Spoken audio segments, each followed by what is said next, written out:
Hello everyone.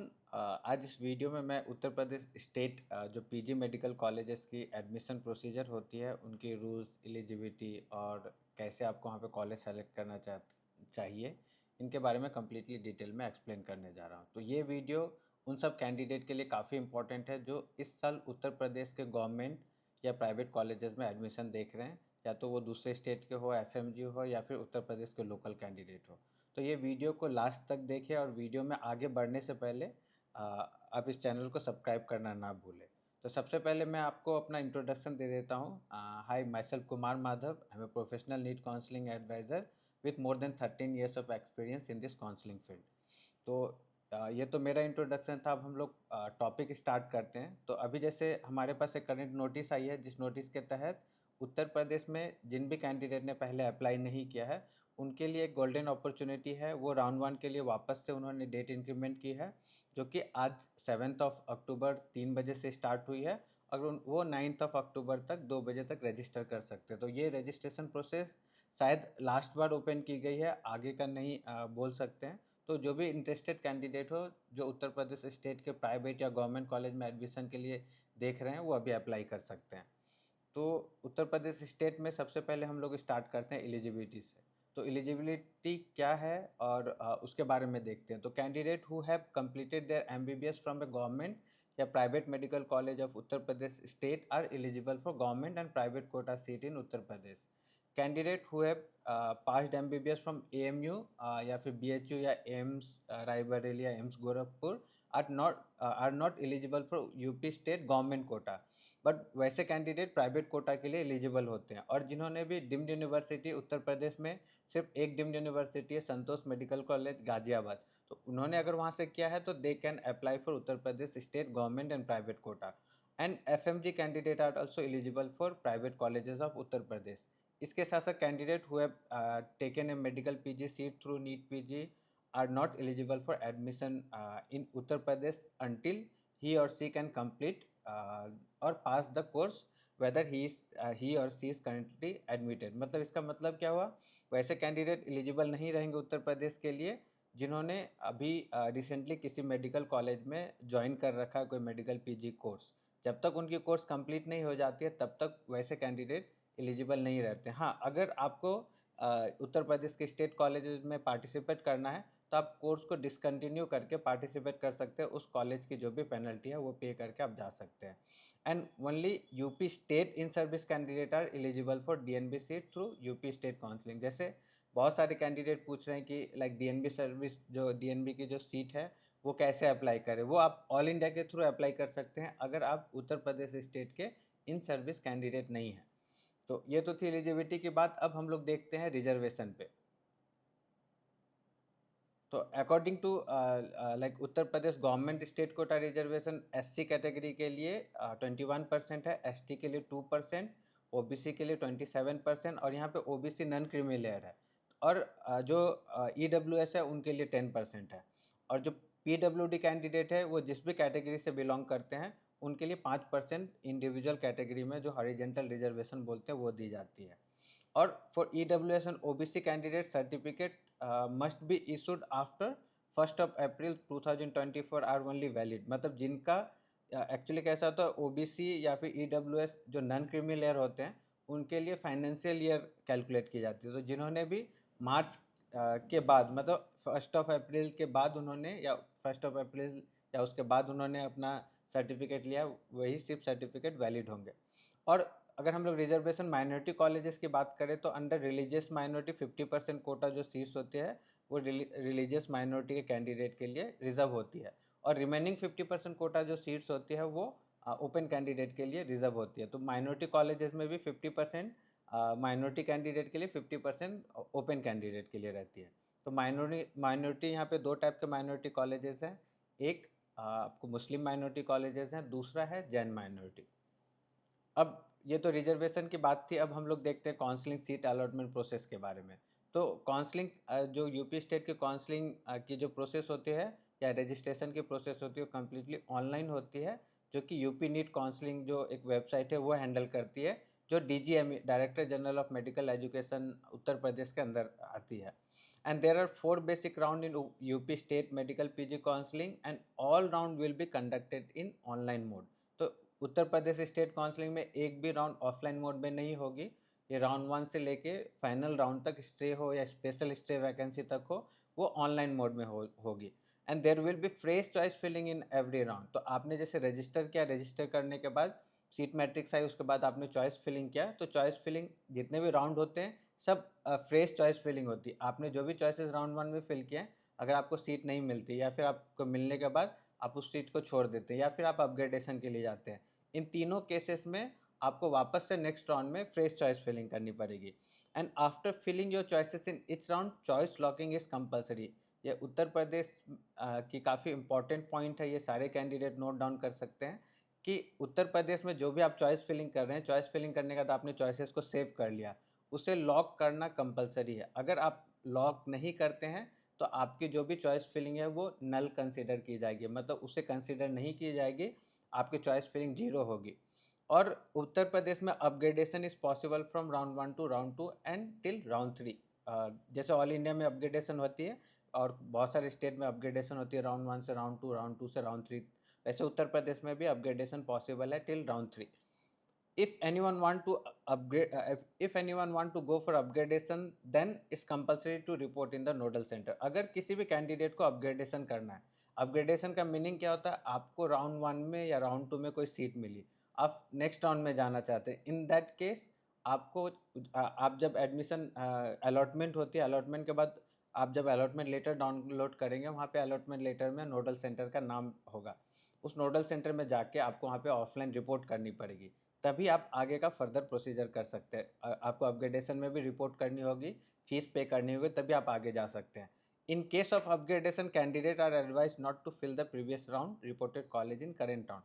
इसमें according to UP DGME, अगर आपको कोई सीट अलॉट होती है राउंड 1 या राउंड 2 में और आपने वो अपग्रेडेशन के लिए ऑप्ट किया, उस केस में आपको सेम सीट नेक्स्ट राउंड में फिल नहीं करनी है। अगर आपने फिल कर ली तो फिर कैसा होता है कि किसी कैंडिडेट ने, अगर उनको जस्ट फॉर एग्जांपल कोई एक्स कॉलेज मिली है, उन्हें सेम कॉलेज नेक्स्ट राउंड में फिल किया है और उनको अपग्रेडेशन नहीं होती है, सेम रह जाती है, तो आपको वापस से सेम प्रोसीजर करनी पड़ेगी।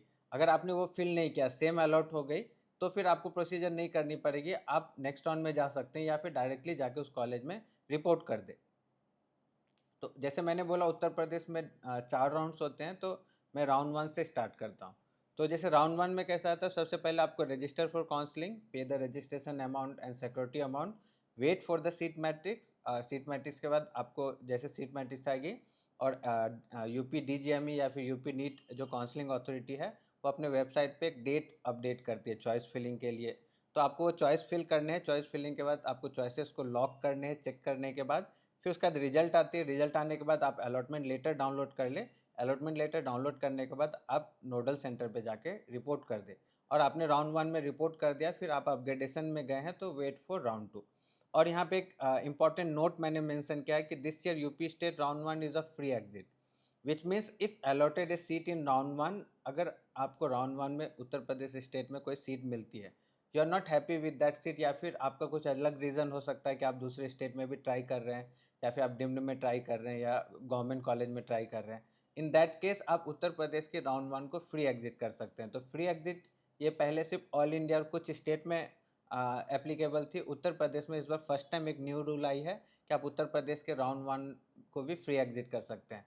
तो कैंडिडेट घबराए नहीं, राउंड 1 में अगर उनको अलॉट भी होती है तो it's not compulsory to join that seat, आप उस सीट को छोड़ के नेक्स्ट राउंड में भी पार्टिसिपेट कर सकते हैं without any forfeiture of security amount, और एलिजिबिलिटी को भी आपकी कोई भी नुकसान नहीं होगी।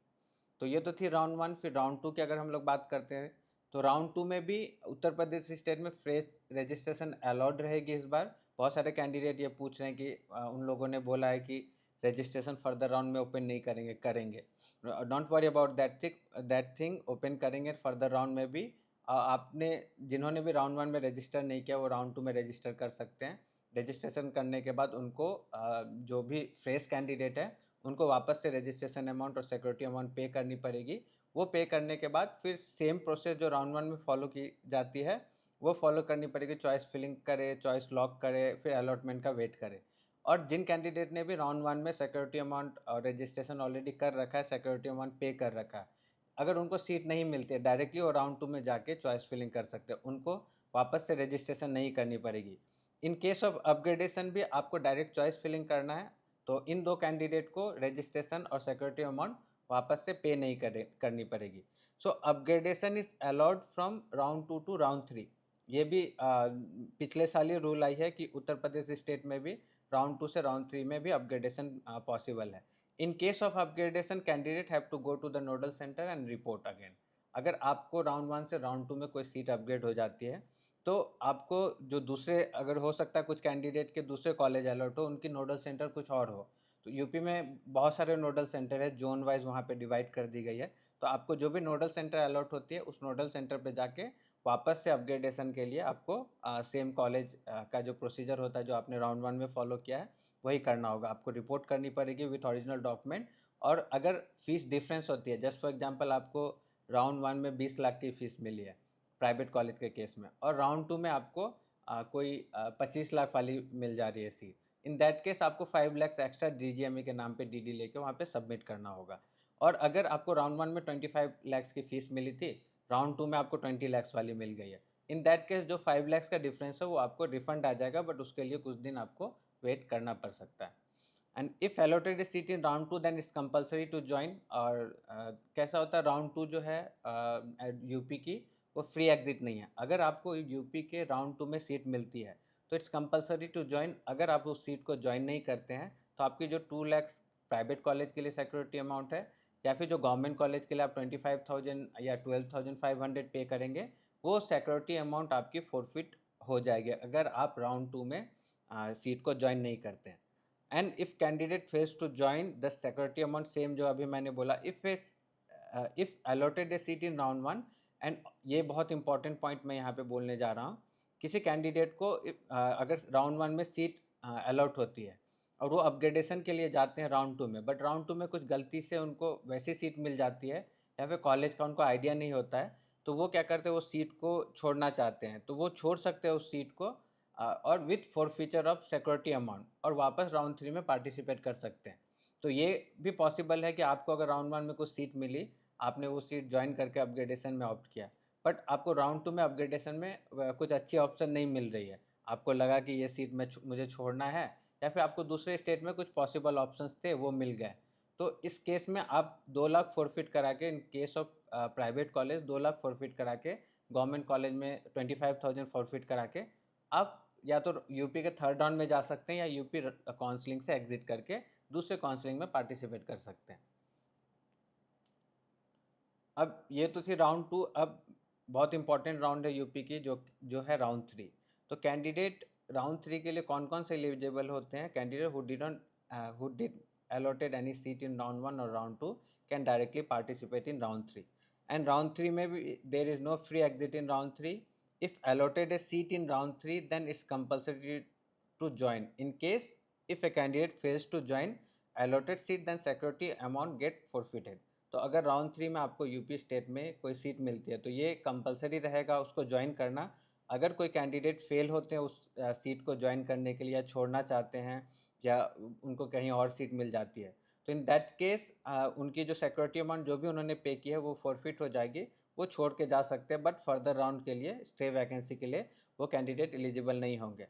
If a candidate joined a seat in round 1 or round 2 and opted for upgradation in round 3, after allotment, if a candidate fails to join the allotted seat, then 50% of earlier round paid fees and security amount gets forfeited. इसका मतलब क्या हुआ कि अगर किसी candidate ने round 1 या round 2 में कोई सीट को ऑप्ट किया था, मतलब उन्होंने ज्वाइन किया था और वो अपग्रेडेशन के लिए गए थे, और राउंड 3 में उनकी अपग्रेडेशन नहीं होती है, या फिर राउंड 3 में अपग्रेडेशन होकर कोई दूसरी कॉलेज मिल जाती है, वैसे कैंडिडेट अगर उस सीट को छोड़ना चाहते हैं तो उन्होंने जो भी फीस पे किया था राउंड 1 या राउंड 2 में ट्यूशन फीस, उसकी 50% सिक्योरिटी अमाउंट तो फॉरफिट 100% हो जाएगी, और उन्होंने जो भी फीस पे किया था उसकी 50% फॉरफिट हो जाएगी। तो राउंड 3 में बहुत सोच समझ के आप चॉइसेस फिल करें, एक भी अनवांटेड चॉइसेस फिल ना करें, ये मेरा पर्सनल सजेशन है। And if a candidate joined A seat in round 1 और round 2 and want to resign that seat in round 3, then 100% of the earlier round paid fees and security amount will get forfeited. तो ये देखिए यहाँ पे दो condition है, एक आपने अपग्रेडेशन किया, अपग्रेडेशन हुई या फिर नहीं हुई, उसके बाद आपने उस सीट को छोड़ने का मन किया, तो उस केस में आपकी 50% अमाउंट फ़ॉरफ़िट हो जाएगी। अगर आपने एडमिशन लेके जॉइन कर लिया, तो उस केस में 100%, जस्ट फॉर एग्ज़ाम्पल आपको कोई प्राइवेट कॉलेज मिली है, जिसकी फ़ीस 25 लैक्स है, तो आपने राउंड 2 में उस सीट को या राउंड 1 में जॉइन करके एडमिशन ले लिया, फिर अगर आप राउंड 3 में उस सीट को छोड़ना चाहते हैं, इन दैट केस आपने जो भी 25 लैक्स पे किया था या 20 लैक्स व्हाटएवर इट इज़, वो कंप्लीटली फ़ॉरफ़िट हो जाएगी। आप यूपी स्टेट से बाहर निकल जाएँगे, दूसरे स्टेट में पार्टिसिपेट कर सकते हैं। तो होप ये बहुत इम्पोर्टेंट है राउंड 3, ये जो भी मैंने यहाँ पे डिटेल्स दिए हैं, वो आप जो भी यूपी स्टेट के राउंड 3 तक जाना चाहते हैं, वो ज़रूर इसको अच्छे से पढ़ें और इसका स्क्रीनशॉट लेके रखें। अब हम लोग बात करते हैं यूपी स्टेट के स्ट्रे वैकेंसी राउंड की। तो यूपी स्टेट के जो स्ट्रे वैकेंसी राउंड है, उसके लिए जैसे कन्वर्जन एक एल्गोरिदम लगती है। जैसे एसटी अगर पीडब्ल्यूडी की सीट है, सबसे पहले मैं जो कन्वर्जन एल्गोरिदम है उनको एक्सप्लेन कर रहा हूँ। तो एसटी पीडब्ल्यूडी की सीट जो है वो कन्वर्ट होकर एसटी में हो जाती है। एससी की सीट, जो पीडब्ल्यूडी वाली सब सीट है, वो अपने कैटेगरी में मिल जाती है।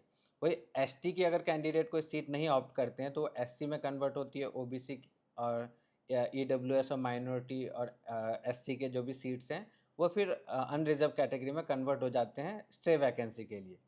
और new registration is allowed in stray vacancy. जैसे सब बोल रहे हैं कि इसके बाद नहीं खुलेगी रजिस्ट्रेशन, कहाँ मॉपअप में भी खोल रहे हैं, सेकेंड राउंड में भी ओपन करेंगे, और स्ट्रे वैकेंसी में भी न्यू रजिस्ट्रेशन अलाउड है।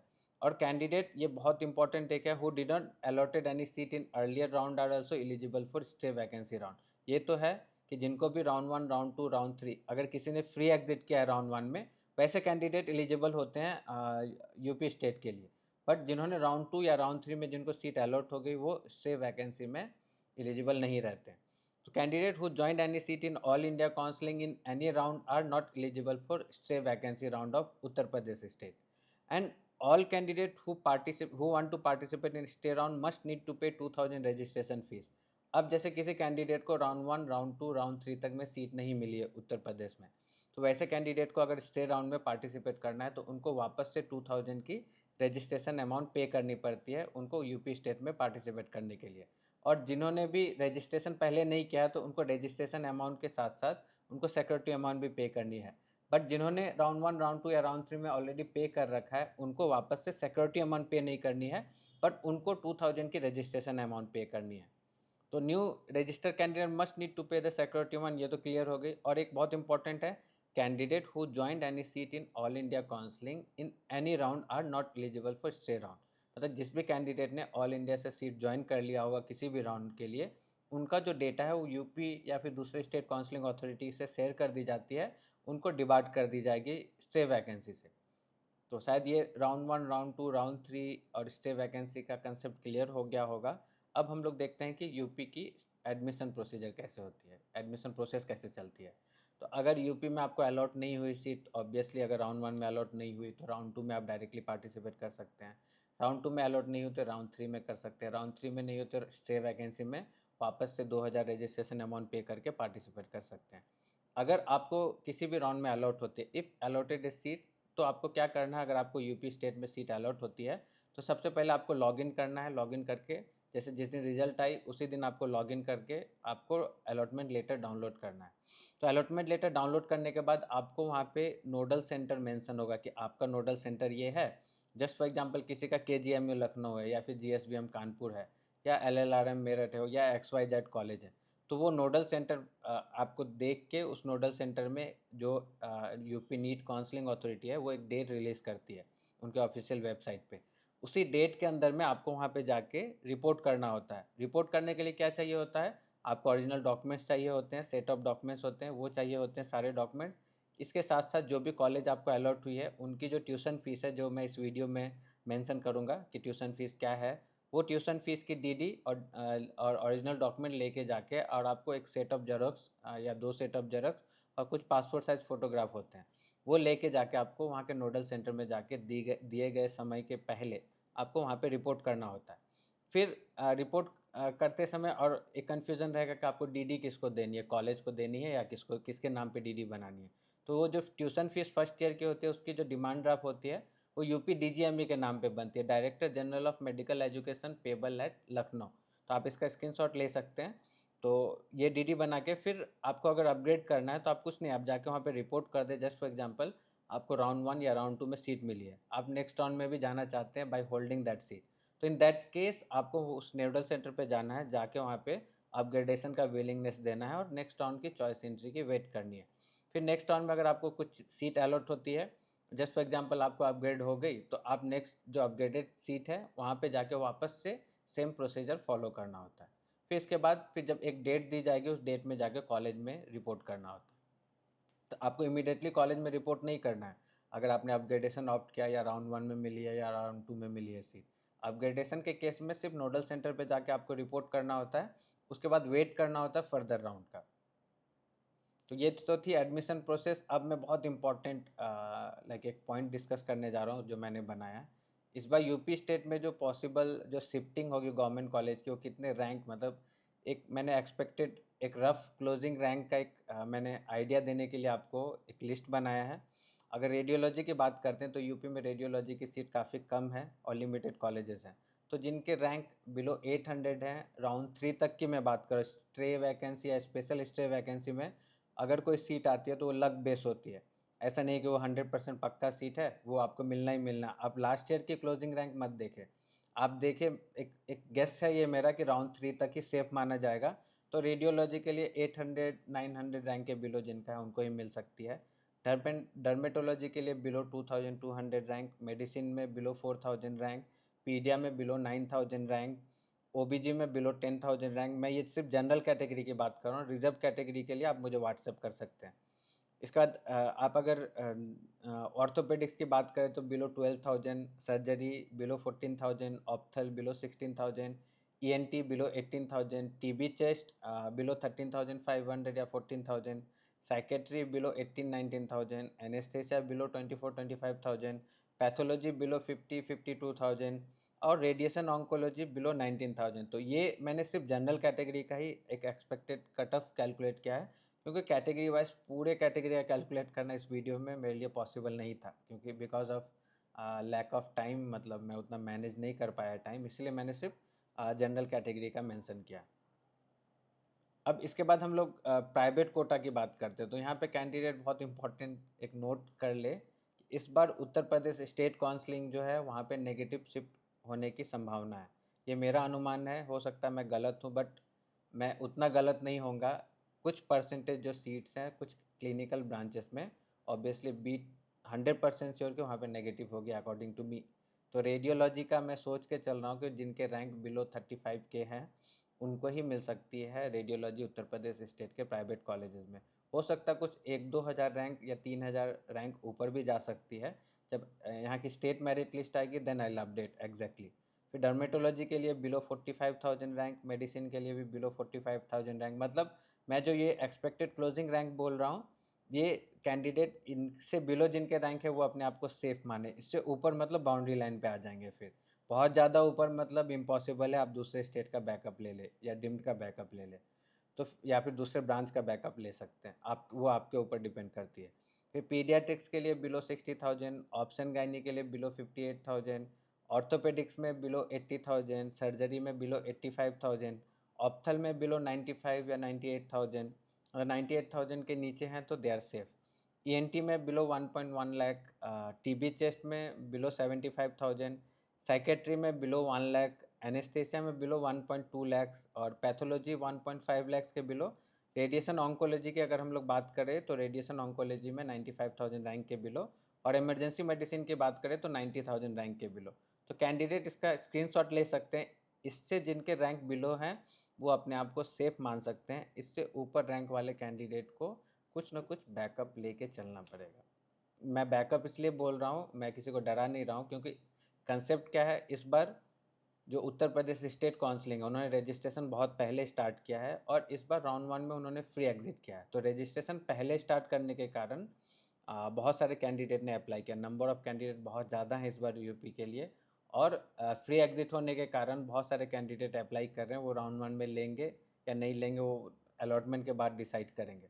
ये 2 रीज़न है सबसे इम्पोर्टेंट रीज़न। तीसरा इम्पोर्टेंट रीज़न है, बहुत सारे डीम्ड यूनिवर्सिटीज़ हैं जिनकी फ़ीस बहुत हाई हुई है। मतलब जैसे पिछले साल जस्ट फॉर एग्जांपल एमजीएम हो गई, नवी मुंबई या औरंगाबाद, उनकी फ़ीस 31-32 लैक्स के अराउंड थी, इस बार 40 प्लस हो गई है। तो बहुत सारे कैंडिडेट ऐसे हैं जिनको अगर कम फीस में हाई रैंक, अगर उनकी रैंक 30-40,000 के ऊपर जा रही है, उनको कम फीस में कॉलेजेस चाहिए। तो वैसे कैंडिडेट उत्तर प्रदेश के कॉलेजेस को इस बार बहुत प्रेफर कर रहे हैं, क्योंकि मैंने बहुत सारे कैंडिडेट से बात किया है। तो दूसरे दूसरे स्टेट के कॉलेजेस भी, दूसरे दूसरे स्टेट के कैंडिडेट भी उत्तर प्रदेश का और इस बार मूव कर रहे हैं। तो ऐसा नहीं है लास्ट ईयर के क्लोजिंग रैंक पे कोई भी रिलाई ना करे। आप कुछ ना कुछ बैकअप लेके चले कि ठीक है, ये अगर कुछ नेगेटिव हुआ तो I will go with some second option, या तो ब्रांच का बैकअप ले या फिर दूसरे स्टेट का बैकअप लेके रखे। अब हम लोग बात करते हैं उत्तर प्रदेश की ट्यूशन फीस, जो इस साल की अपडेटेड ट्यूशन फीस है नॉन माइनॉरिटी कॉलेजेस की क्लिनिकल सब्जेक्ट की, उनकी बात करते हैं। सुभारती मेडिकल कॉलेज है 14.43 है। बहुत सारे कंट्रोवर्सीज चल रहे हैं इस कॉलेज को लेकर के। इन्होंने अपने यूजी में तो बुद्धिस्ट माइनॉरिटी उनको मिल चुकी है, बट पीजी के लिए अभी तक नहीं मिली है। कॉलेज एक्चुअली बुद्धिस्ट माइनॉरिटी है, बट उनकी फ़ीस इंक्रीमेंट अभी नहीं हुआ है। तो इस साल की जो ऑफिशियल फ़ीस है, जो डीजीएमयू द्वारा रिलीज़ की गई थी, वो 14.43 लैक्स है सुभारती के लिए। फिर सेकंड, ये मैंने मतलब हाई लो फीस से हाई फीस का और मेंशन किया है, तो आप इसका स्क्रीनशॉट ले सकते हैं। सरस्वती हापुड़ 20 लैक्स है। मेयो बाराबंकी है 20.3 लैक्स। हिंद सीतापुर 20.4। रामाकांत हापुड़ है 20.6। राजश्री बरेली 20.74। हेरिटेज 21.12। रामा है 21.35। KD Mathura 21.6। GS 21.63। Varun Arjun 21.63। Maximum colleges 21.63 हैं टीएस मिश्रा तक। उसके बाद रोहिलखंड 23 है। और श्री राममूर्ति स्मारक one of the best college है उत्तर प्रदेश की, उनकी फ़ीस 25 लैक्स है। शारदा यूनिवर्सिटी 25 लैक्स और हिंद बाराबंकी 25.24। ये सब टॉप कॉलेजेस में आते हैं। सुभारती, शारदा, हिंद बाराबंकी, राममूर्ति स्मारक, मुजफ्फरनगर, ये सब बहुत अच्छे कॉलेज में आते हैं। और अगर हम लोग माइनॉरिटी कॉलेज की ट्यूशन फीस की बात करें, तो माइनॉरिटी कॉलेज की ट्यूशन फीस 19 लाख से स्टार्ट होती है, जो लोअर क्लिनिकल सब्जेक्ट्स रहते हैं, जैसे ईएनटी, ऑप्थल, एनेस्थेसिया, ऐसे सब्जेक्ट्स के, साइकेट्री वगैरह। ज़्यादातर एनेस्थेसिया, ईएनटी के फीस 18 to 20 लाख रहती है। वही अगर हम लोग अपर क्लिनिकल की बात करें, जैसे रेडियो, डर्मा, मेडिसिन वगैरह, तो ये 41-42 लाख तक जाती है। और यहाँ पे उत्तर प्रदेश में minority colleges total 5 minority colleges हैं। एक तीर्थंकर महावीर यूनिवर्सिटी है, जो कि जैन माइनॉरिटी है। बाकी 4 जो है मुस्लिम माइनॉरिटी कॉलेज हैं, अपार्ट फ्रॉम सुभारती जो बुद्धिस्ट माइनॉरिटी है। तो मुस्लिम माइनॉरिटी में एरा मेडिकल कॉलेज लखनऊ आती है। इसके साथ साथ इंट्रेगल लखनऊ, कैरियर लखनऊ और एफएच मेडिकल कॉलेज आगरा। और अगर हम लोग हॉस्टल या अदर फीस की बात करें, तो ये भी काफ़ी इम्पॉर्टेंट है। सबसे पहले तो हॉस्टल की अगर हम लोग बात करते हैं, तो नॉन एसी जो हॉस्टल है सिंगल रूम वाले, वो 2.5 लाख पर एनम फीस है। कुछ कॉलेजेस जो हैं इसमें कुछ आपको एक्स्ट्रा भी चार्ज करते हैं, मेस चार्ज करके, कि ये सिर्फ ट्यूशन हॉस्टल की फ़ीस है, मेस चार्ज आपको 1 लाख तक भी एक्स्ट्रा देना पड़ सकता है। वही अगर एसी, अगर सिंगल रूम की बात करें तो 3 लैक्स है। नॉन एसी डबल की 1,75,000। एसी डबल की 2,10,000। और उत्तर प्रदेश में आप ये भी एक इम्पॉर्टेंट पॉइंट है कि उत्तर प्रदेश में जिस भी कॉलेज में, प्राइवेट कॉलेज में अगर आप एडमिशन लेते हैं, तो आपको उत्तर प्रदेश के लिए प्राइवेट कॉलेज में 5 लाख की एक सिक्योरिटी अमाउंट पे करनी पड़ती है at the time of joining. तो आप जब भी कॉलेज ज्वाइन करने जाएंगे, ट्यूशन फीस के तो आपको डीजीएमयू को पे करनी है। जब कॉलेज ज्वाइन करने जाएंगे तो हॉस्टल फीस और सिक्योरिटी अमाउंट वहाँ पे करनी है, जो कि रिफंडेबल बोलते हैं, बट बहुत सारे कॉलेजेस हैं जो रिफ़ंड नहीं करते हैं। तो इस पे बहुत ध्यान आपको पहले से रिसर्च करके रखें कि कौन से कॉलेज रिफ़ंड करते हैं, कौन से नहीं करते हैं। कुछ कॉलेजेस वैसे भी हैं जो डिसिप्लिन के नाम पे आपसे बहुत सारा ये 5 लाख सिक्योरिटी अमाउंट में से बहुत सारा अमाउंट डिडक्ट करते हैं। एब्सेंट होंगे उसके लिए डिडक्ट करेंगे, तो अलग अलग सबके रूल्स हैं, उस रूल्स के अकॉर्डिंगली डिडक्ट करते हैं। ये रिफंडेबल वन टाइम पेमेंट है। इसके साथ साथ जो आपको मिसलेनियस चार्जेस है पर एनम है, वो 1,28,000 के अराउंड है, वो पर एनम आपको पे करना है। तो अगर आपकी ट्यूशन फीस 20 लाख होती है, तो ऐसा नहीं सोचे कि 20 लाख ही पे करना है। 20 lakh plus 5 lakh security amount plus 1,28,000 per annum miscellaneous charges और हॉस्टल, वो डिपेंड करती है आप कौन सा हॉस्टल लेना चाहते हैं। तो आप इसकी स्क्रीनशॉट ले सकते हैं, ये काफ़ी इंपॉर्टेंट है। अब मैं बात कर रहूँगा, बहुत इंपॉर्टेंट लास्ट पॉइंट है ये, कि how to attend Uttar Pradesh state counselling. तो अगर हम लोग इस पे बात करते हैं कि उत्तर प्रदेश स्टेट काउंसलिंग कैसे अटेंड करना है, सबसे पहले आप make a choice filling order. तो आप जैसे जिस भी ब्रांच के लिए जा रहे हैं, आप अपने रैंक को ध्यान में रखते हुए एक चॉइस फिलिंग ऑर्डर बनाएँ और ऑर्डर बनाने से पहले you must know about the bond and their penalty. जैसे उत्तर प्रदेश के मैक्सिमम कॉलेजेस में जो नॉन माइनॉरिटी कॉलेजेस हैं, वहाँ पे 1 साल से 2 साल का बॉन्ड है। Just for example Subharti medical college Meerut. आप ऐसा ना सोचें कि उनकी फ़ीस कम है 14.5 लैक्स अराउंड है, तो उसमें बॉन्ड नहीं होगा। हाँ, उसमें 2 साल का बॉन्ड है, they are very much strict about the bond. और वहाँ पे बॉन्ड आपसे सर्विस कराएँगे, एसआरशिप कराएँगे 2 इयर्स का। बॉन्ड की पेनल्टी अराउंड 40 लैक्स के अराउंड आप अगर उस सीट को आपने अगर अपना कोर्स कंप्लीट कर लिया, आप अगर बॉन्ड सर्विस नहीं देना चाहते तो यू माइट हैव टू पे 40 लैक्स ऑफ पेनल्टी। तो आप वैसे कॉलेज को पहले शॉर्ट लिस्ट कर ले जहाँ पे बॉन्ड की प्रॉब्लम है और पेनल्टी देनी पड़ सकती है। फिर नेक्स्ट आपका इम्पोर्टेंट होता है, आपने बॉन्ड देख लिया, बॉन्ड के अकॉर्डिंगली कॉलेज जहाँ के लिए आप कंफर्टेबल है, आपने वो लिस्ट बना लिया। फिर आप देखिए कि किस कॉलेज में कितना पेशेंट लोड है उस पर्टिकुलर डिपार्टमेंट में, जिस डिपार्टमेंट को आप जॉइन करना चाहते हैं। और कुछ कॉलेजेस में हिडन फीस भी ली जाती है, वो हिडन फीस के बारे में पहले से इंक्वायरी करके रखें। और आप अपने रैंक को देखते हुए आपके रैंक पे जो बेस्ट सूटेबल है, आपने जैसे सारे कॉलेजेस की लिस्ट बनाए, उसमें से बेस्ट सूटेबल जो कॉलेज है उसको सर्च करना बहुत इम्पोर्टेंट है। उसके लिए आपको पेशेंट लोड, वहाँ पे टॉक्सिसिटी कैसी है, ये सब जो पॉइंट्स है ये ध्यान में रखना है, लोकेशन कैसा है, बहुत सारे फैक्टर्स हैं। उसके बेस पे आप बेस्ट सूटेबल कॉलेज आपके रैंक के अकॉर्डिंगली बना लें। प्रीवियस ईयर की क्लोजिंग रैंक देखें, उससे भी कुछ थोड़ा बहुत आइडिया लग सकता है।